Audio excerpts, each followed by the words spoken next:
اور جو پیغمبر ہم نے تم سے پہلے بھیجے ان کی طرف یہی وحی بھیجی کہ میرے سوا کوئی معبود نہیں تو میری ہی عبادت کرو، اور کہتے ہیں کہ رحمان بیٹا رکھتا ہے،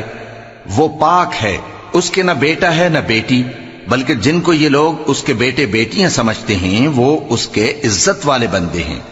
اس کے آگے بڑھ کر بول نہیں سکتے اور اس کے حکم پر عمل کرتے ہیں۔ جو کچھ ان کے آگے ہو چکا ہے اور جو پیچھے ہوگا وہ سب سے واقف ہے، اور وہ اس کے پاس کسی کی سفارش نہیں کر سکتے مگر اس شخص کی جس سے اللہ خوش ہو، اور وہ اس کی ہیبت سے ڈرتے رہتے ہیں۔ اور جو شخص ان میں سے یہ کہے کہ اللہ کے سوا میں بھی معبود ہوں تو اسے ہم دوزخ کی سزا دیں گے، ظالموں کو ہم ایسی ہی سزا دیا کرتے ہیں۔ کیا کافروں نے نہیں دیکھا کہ آسمان اور زمین